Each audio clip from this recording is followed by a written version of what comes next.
Hare Krishna, dear devotees. Today we are going to discuss shloka number 2.41. It is like this. व्यवसायात्मिका बुद्धिरेकेह कुरुनन्दनः बहुशाखाहानन्ताश्च बुद्धयो व्यवसायिनाम। जो इस मार्ग पर चलते हैं वे प्रयोजन में दृढ़ रहते हैं और उनका लक्ष्य भी एक होता है।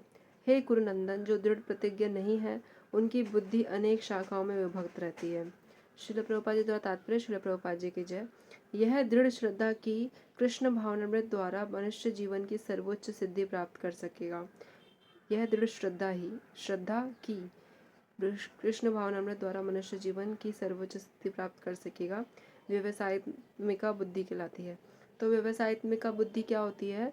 वो एक ये बुद्धि है, ये ज्ञान है कि हम अगर दृढ़ श्रद्धा रखेंगे और कृष्णा कॉन्शियसनेस को फॉलो करेंगे और उसी से अपना जीवन यापन करेंगे तो हम मनुष्य जीवन की जो सर्वोच्च सिद्धि है उसको क्या कर सकते हैं? प्राप्त कर सकते हैं। चैतन्य चरितामृत में बताया गया है, मध्य लीला 22.62 में ये कहा गया है। तो चैतन्य चरितामृत एक 9 बुक्स है टोटल। वो पहले हम श्रीमद् भगवद गीता कंप्लीट करेंगे, फिर हम श्रीमद् भागवतम करेंगे और उसके बाद हम श्री चैतन्य चरितामृत पे जाएंगे। ठीक है। तो उसके मध्य 22.62 में कहा गया है, क्या कहा गया है? श्रद्धा शब्दे विश्वास कहे सुदृढ़ निश्चय कृष्ण भक्ति कैले सर्व कर्म कृत हय। श्रद्धा का अर्थ है किसी अलौकिक वस्तु में अटूट विश्वास। तो श्रद्धा का क्या मतलब होता है? फेथ होता है। श्रद्धा का मतलब होता है फेथ, कि आप किसी अलौकिक यानी कि जैसे भगवान जी में बहुत ज़्यादा अलौकिक वस्तु में क्या करते हो? अलौकिक मतलब जो इस लोक का नहीं है, इस धरती मटेरियल वर्ल्ड का नहीं है, अलौकिक वस्तु में क्या करते हो? अटूट विश्वास करते हो, बहुत ज़्यादा आपका भरोसा है। जब कोई कृष्ण भावनामृत के कार्यों में लगा होता है, जब कोई कृष्णा कॉन्शियसनेस के काम में लगा रहता है तो उसे परिवार, मानवता या राष्ट्रीयता से बंध कर कार्य करने की आवश्यकता नहीं होती है। तो उसको अपनी फैमिली और सोसाइटी, ह्यूमैनिटी और नेशनलिटी से बंद कर, मतलब उसको अपने आप को बाइंड करके काम करने की आवश्यकता नहीं होती है। पूर्व में किए गए शुभ अशुभ कर्मों के फल ही उसे सकाम कर्मों में लगाते हैं। पहले जो आपने जो भी अच्छे काम और बुरे काम किए होंगे उसी के अनुसार, उन्हीं के फलों के कर्मों के फल के अनुसार आपको क्या है? सकाम कर्म करने के लिए मिलते हैं। सकाम कर्मों में हम लगते हैं, मतलब और अच्छे कर्म कर पाते हैं, सकाम कर्मों में लगाते हैं। जब कोई कृष्ण भावनामृत में संलग्न हो तो उसे अपने कार्यों के शुभ फल के लिए प्रयत्नशील नहीं रहना चाहिए। अगर आप कृष्णा कॉन्शियसनेस में कंटिन्यू हो तो आपको अपने कार्यों के शुभ फल के लिए, मतलब आपने कोई भी काम किया तो उसको आपका पॉजिटिव ही आपको आउटपुट चाहिए, उसके लिए प्रयत्नशील नहीं रहना चाहिए, आपको कोई मेहनत नहीं करनी है उसके लिए। जब कोई कृष्ण भावनामृत में लीन होता है तो उसके सारे कार्य आध्यात्मिक धरातल पर होते हैं। अगर आप टोटली कृष्णा कॉन्शियसनेस में हो, लीन हो एकदम, तो आपके सारे काम कहाँ पे होंगे? स्पिरिचुअल प्लेटफॉर्म पे होंगे, आध्यात्मिक धरातल पे होते हैं, क्योंकि उनमें अच्छे तथा बुरे का द्वैत नहीं रह जाता और स्पिरिचुअल प्लेटफॉर्म में अच्छे और बुरे में कोई फर्क नहीं रह जाता। अच्छे और बुरे का कोई द्वैत नहीं रह जाता, कोई मायना नहीं रह जाता बेसिकली। कृष्ण भावनामृत की सर्वोच्च सिद्धि देहात्म बुद्धि का त्याग है और कृष्ण भावनामृत का जो सबसे ऊंचा सर्वोच्च नॉलेज है, सर्वोच्च सिद्धि क्या है? देहात्म बुद्धि का त्याग। मतलब आपको जो शरीर से जुड़ी हुई बुद्धि है आपकी, उसको आपको छोड़ना पड़ेगा। ठीक है। कृष्ण भावनामृत की प्रगति के साथ क्रमशः यह अवस्था स्वतः प्राप्त हो जाती है और जब आप कृष्णा कॉन्शियसनेस में कंटिन्यू रहोगे, उसमें प्रगति करोगे तो इस धीरे धीरे आपकी ये जो अवस्था है अपने आप ही आपको आ जाएगी। क्योंकि जब आपको हायर टेस्ट मिलता है ना तो आप लोअर टेस्ट छोड़ देते हो। ओके, सो जैसे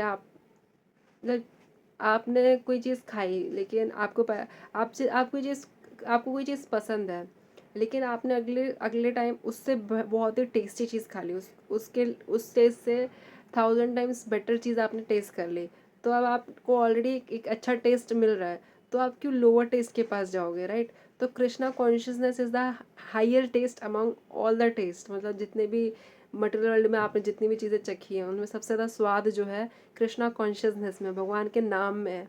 तो भगवान के नाम का जो आनंद अगर आपको मिल गया एक बार, अगर आपको उसमें रुचि आने लगी तो आपको बाकी सारी चीज़ें पसंद नहीं आएंगी, आपके अपने आप उनमें से रुचि छूट जाएगी। सो कृष्ण भावना भावित व्यक्ति का दृढ़ निश्चय ज्ञान पर आधारित है। तो कृष्णा कॉन्शियसनेस जो पर्सन होता है उसका जो दृढ़ निश्चय, मतलब उन्होंने जो अपने मन में जो संकल्प किया होता है, संकल्पिक ज्ञान जो होता है, उनका जो दृढ़ निश्चय वो ज्ञान पर आधारित होता है, नॉलेज पे बेस्ड होता है। वसुदेव सर्वम इति स महात्मा सुदुर्लभम, कृष्ण भावना भावित व्यक्ति अत्यंत दुर्लभ जीव है। अगर आपको कोई कृष्णा कॉन्शियसनेस पर्सन मिलता है तो वो बहुत ही अत्यंत दुर्लभ जीव है, मतलब बहुत ही रेयर पर्सन है, जो भली भांति जानता है कि वसुदेव या कृष्ण समस्त प्रकट कारणों के मूल कारण है।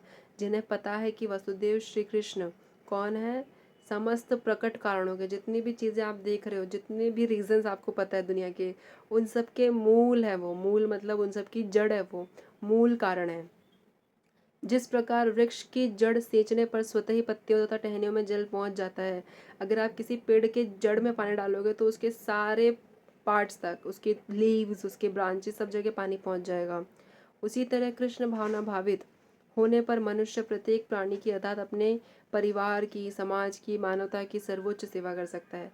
और उसी तरह अगर हम कृष्णा कॉन्शियस में आ जाते हैं तो हम सभी की सेवा कर सकते हैं, प्रत्येक प्राणी की, जैसे कि हमारा परिवार आ गया, हमारा समाज आ गया, हमारी ह्यूमैनिटी आ गई, इन सब की हम सर्वोच्च सेवा कर सकते हैं, मतलब हाईएस्ट सर्विंग कर सकते हैं। यदि मनुष्य के कर्मों से कृष्ण प्रसन्न हो जाए तो प्रत्येक व्यक्ति संतुष्ट होगा। अगर आपके कोई भी काम से भगवान खुश हो रहे हैं, भगवान is becoming happy with your deeds, तो सभी लोग खुश हो जाएंगे, क्योंकि सभी की इंद्रियों के स्वामी कौन है? ऋषिकेश। ऋषिकेश किसका नाम है? भगवान श्री कृष्ण का। तो अगर आप उनकी सेंसेस को खुश करते हो, उनको प्लेजर देते हो, तो आपको किसी ह्यूमन को प्लेजर देने की जरूरत नहीं, बिकॉज बाकी सब अपने आप ही सेटिस्फाई हो जाएंगे। So that's how it is. किंतु कृष्ण भावनामृत में सेवा गुरु के समर्थ निर्देशन में ही ठीक से हो पाती है। लेकिन कृष्णा कॉन्शियसनेस में सेवा गुरु के समर्थ निर्देशन, मतलब आपके जो स्पिरिचुअल मास्टर है उनके गाइडेंस में ही ठीक से हो पाती है, क्योंकि गुरु कृष्ण का प्रामाणिक प्रतिनिधि होता है। मैं वापस बता रही हूँ, बोनाफाइड गुरु यानी कि वेरीफाइड गुरु, ठीक है, क्योंकि गुरु कृष्ण का प्रामाणिक प्रतिनिधि होता है, मतलब भगवान श्री कृष्ण के क्या है, वो प्रामाणिक बोनाफाइड रिप्रेजेंटेटिव है, क्योंकि नॉलेज जो है अर्जुन जी को पास ऑन हुई, फिर अर्जुन जी ने और पास ऑन किया, और ये गुरु शिष्य परंपरा से जो है आ रही है, तो इसीलिए वो क्या है, उनके प्रामाणिक रिप्रेजेंटेटिव है, मतलब बोनाफाइड प्रतिनिधि हैं, जो शिष्य के स्वभाव से परिचित होता है, और गुरु को पता होता है कि शिष्य का नेचर कैसा है, स्टूडेंट का नेचर कैसा है, और उसे कृष्ण भावनामृत की दिशा में कार्य करने के लिए मार्ग दिखा सकता है, और उनके स्वभाव के अनुसार उनको कृष्णा कॉन्शियसनेस की दिशा में काम करने के लिए क्या बता सकते हैं, रास्ते बता सकते हैं। अतः कृष्ण भावनामृत में दक्ष होने के लिए मनुष्य को दृढ़ता से कर्म करना होगा। अगर आपको कृष्णा कॉन्शियसनेस में दक्ष होना है, मतलब ग्रेजुएट होना है, तो आपको उसमें क्या है, दृढ़ता से क्या करना पड़ेगा, काम करना पड़ेगा, और भगवान श्री कृष्ण के प्रतिनिधि की आज्ञा का पालन करना होगा, और भगवान श्री कृष्ण के जो रिप्रेजेंटेटिव उनकी बातों का क्या करना पड़ेगा, आज्ञा का, ऑर्डर्स का क्या करना पड़ेगा, पालन करना पड़ेगा, करने पड़ेंगे, और ऑर्डर्स फॉलो करने पड़ेंगे। उसे गुरु के उपदेशों को जीवन का लक्ष्य मान लेना होगा। अगर आपके गुरु ने कोई आपको बात बोल दी तो उनके उपदेशों को वो जीवन के आपका लक्ष्य है, वही आपकी लाइफ का गोल है, ये मान लेना होगा। श्रील विश्वनाथ चक्रवर्ती ठाकुर ने गुरु की प्रसिद्ध प्रार्थना में उपदेश दिया है।